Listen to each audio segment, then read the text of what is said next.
2022 غزوہ ہند کا سال ہو سکتا ہے، 2022 امام المہدی کا سال ہو سکتا ہے۔ اس بات میں کوئی شک نہیں ہے کہ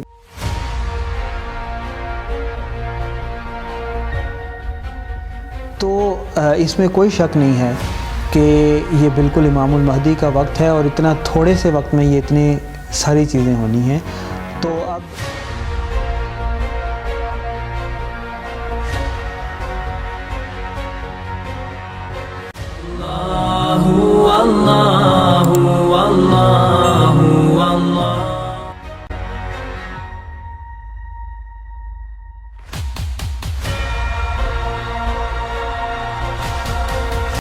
اعوذ باللہ من الشیطان الرجیم، بسم اللہ الرحمن الرحیم۔ بہت زیادہ قیاس آرائیاں چل رہی ہیں کہ 2022 غزوہ ہند کا سال ہو سکتا ہے، 2022 امام المہدی کا سال ہو سکتا ہے۔ اس بات میں کوئی شک نہیں ہے کہ امام المہدی کی جتنی بھی نشانیاں ان کی ظہور سے پہلے ظاہر ہونی تھی وہ ساری کی ساری پوری ہو گئی ہیں۔ علامات صغریٰ جو قیامت کی ہیں وہ ساری کی ساری پوری ہو گئی ہیں۔ اب علامات کبریٰ کا وقت ہے، اور علامات کبریٰ میں سب سے پہلے امام المہدی علیہ السلام کا ظہور ہے۔ تو جو علامات صغریٰ کے تکمیل سے ہی ہمیں پتہ چل جاتا ہے کہ اب علامات کبریٰ کا وقت ہے، اور علامات کبریٰ میں سب سے پہلے امام المہدی ہیں۔ لیکن اس کے ساتھ ساتھ ایک اور بڑی اہم حدیث ہے جو ہم بار بار اپنے اس چینل پہ بتاتے رہتے ہیں، کہ جس سے ہمیں یہ پتہ چلتا ہے کہ اس امت کی عمر جو ہے وہ 1500 سال کے لگ بھگ ہونی ہے، اور ہم پہلے ہی 1443 ہجری میں داخل ہو چکے ہیں۔ اور ہماری اس سمجھ کے مطابق، ناقص عقل کے مطابق، اگر 1443 ہجری میں ہم داخل ہو چکے ہیں، 1500 سال کل عمر ہونی ہے امت کی، تو 57 سال کے لگ بھگ رہ گئے ہیں اس امت کی عمر کو۔ لیکن ایک بھائی نے کمنٹ میں بڑی اچھی چیز کی طرف توجہ دلائی، انہوں نے کہا کہ امت کی عمر تو اسی وقت شروع ہو گئی تھی جب نبی مکرم صلی اللہ علیہ وسلم نے نبوت کا اعلان فرمایا تھا۔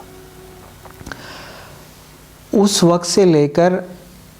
امت کی عمر شروع ہو گئی تھی، لیکن جو ہجری سال ہیں وہ ہجرت سے سٹارٹ ہوتے ہیں۔ جب نبی مکرم صلی اللہ علیہ وسلم نے مدینہ طیبہ کی طرف ہجرت فرمائی تھی، وہاں سے ہجری سالوں کا آغاز ہوتا ہے۔ تو اس کا مطلب یہ ہوا کہ 13 سال ہمارے پاس مزید کم ہو گئے، یعنی کہ 57 میں سے آپ 13 سال اور نکال دیں، تقریباً 44 سال اگر اس حساب سے دیکھا جائے تو تقریباً 44 سال کے لگ بھگ اس امت کی عمر باقی ہے۔ اس 44 سال کے اندر ہی امام المہدی نے بھی ظاہر ہونا ہے، ان کی 7 سال حکومت بھی رہنی ہے، غزوۃ الہند بھی ہونا ہے، ملحمۃ الکبریٰ بھی ہونی ہے، دجال نے بھی ظاہر ہونا ہے، دجال کو قتل بھی کیا جانا ہے، پھر حضرت عیسیٰ علیہ السلام نے بھی آسمان سے دوبارہ تشریف لانا ہے، اور 7 سال حضرت عیسیٰ علیہ السلام نے بھی دنیا میں رہنا ہے،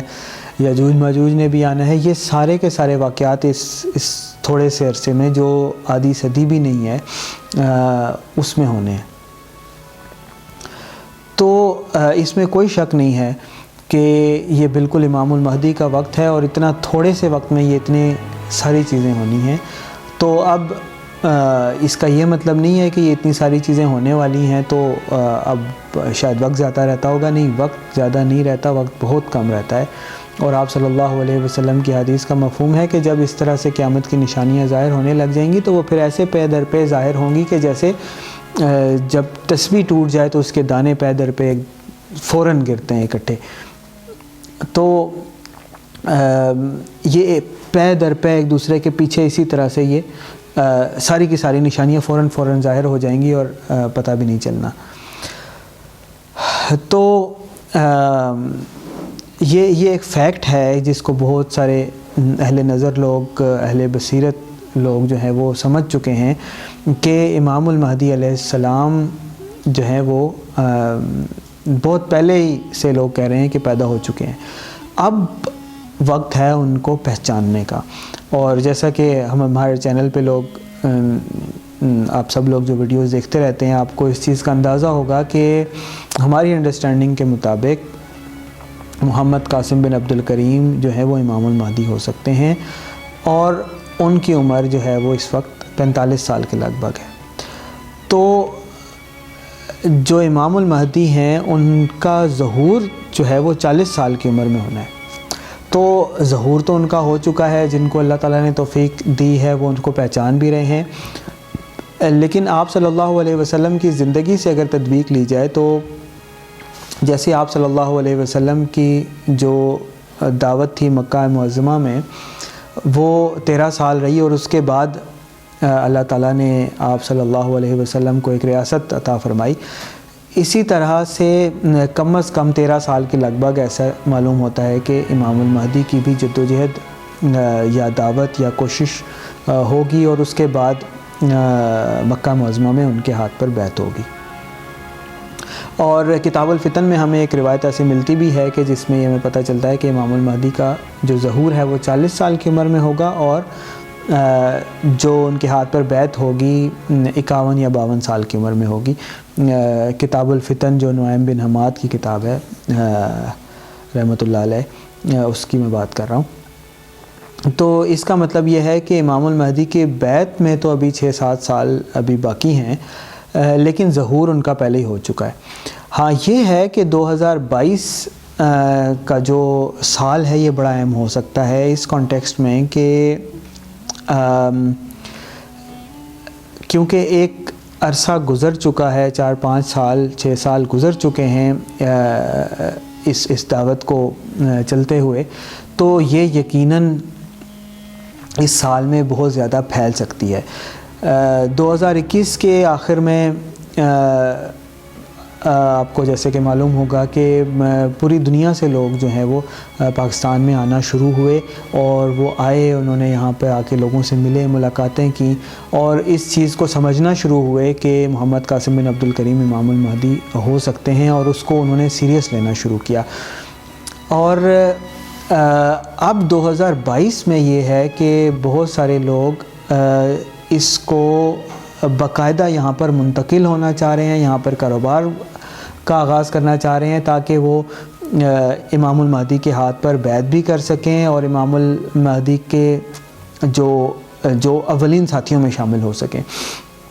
تو اگر اس طرح سے ہوتا ہے اور زیادہ لوگ پاکستان آتے ہیں, یہاں پر اپنے کام کاروبار سٹارٹ کرتے ہیں, یہاں پر پرماننٹلی موو ہو جاتے ہیں, تو پھر تو یہ بات بہت زیادہ پھیلے گی. پھر پاکستانیوں کو بھی غور کرنا پڑے گا اس فیکٹ کے اوپر کہ یہ جو ہیں محمد قاسم بن عبد الکریم یہ امام المہدی ہو سکتے ہیں, اور پھر یہ بات بہت زیادہ پھیلے گی. تو اس کانٹیکس میں 2022 بہت اہم ہو سکتا ہے.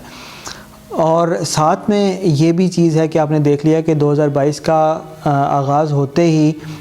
یہ بالکل ایک اظہر من الشمس بات ہوتی جا رہی ہے کہ عمران خان کی حکومت پوری طرح ناکام ہو رہی ہے. ابھی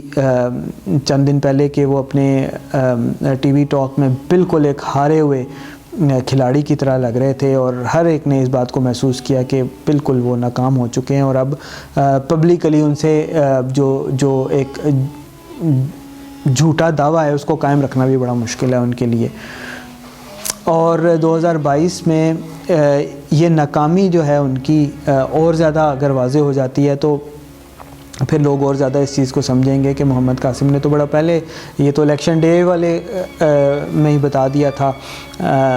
کہ عمران خان جو ہے وہ پرائم منسٹر بن کے ناکام ہو جائیں گے, وہ کامیاب نہیں ہو سکیں گے. اسی طرح نواز شریف صاحب کی وطن واپسی کی کافی زیادہ بات زوروں پر ہے, اور 2022 میں اگر وہ پاکستان آ جاتے ہیں تو پھر سب کی نظریں محمد قاسم کی طرف ضرور لگی ہوں گی کہ جو ان کا خواب ہے میاں محمد نواز شریف کے بارے میں وہ پورا ہوتا ہے یا نہیں. اللہ تعالیٰ سب کو اپنے حفظ و امان میں رکھے, میاں محمد نواز شریف صاحب کو اپنے حفظ و امان میں رکھے, اور تمام اہل پاکستان اہل اسلام کو اپنے حفظ و امان میں رکھے اور برے وقت سے بچائے. تو لیکن یہ ہے کہ جو اللہ کی تقدیر لکھی ہوئی ہے وہ تو ہونی ہے. تو اگر اس طرح کا واقعہ ہوتا ہے یا ہو جاتا ہے تو پھر بہت زیادہ جو ہے وہ لوگ اس چیز کو سمجھیں گے کہ ہمیں محمد قاسم کی بات کے اوپر جو ہے وہ کان دھرنے چاہیے تھے اور ان کی بات کو سمجھنا چاہیے تھا، اور پھر یہ بات جو ہے وہ کافی زیادہ اگلے مرحلے پر جا سکتی ہے۔ اللہ تعالی ہم سب کو اہل حق میں سے رکھے اور 2022 کو ہم سب کے لیے ایک خیر بھرا سال جو ہے وہ بنائے، اور اللہ تعالی ہم سب کو حق کو پہچاننے کی توفیق عطا فرمائے، اس کی پیروی کرنے کی توفیق عطا فرمائے، اور باطل کو پہچان کر اس سے بچنے کی توفیق عطا فرمائے۔ اقول قولی ھذا۔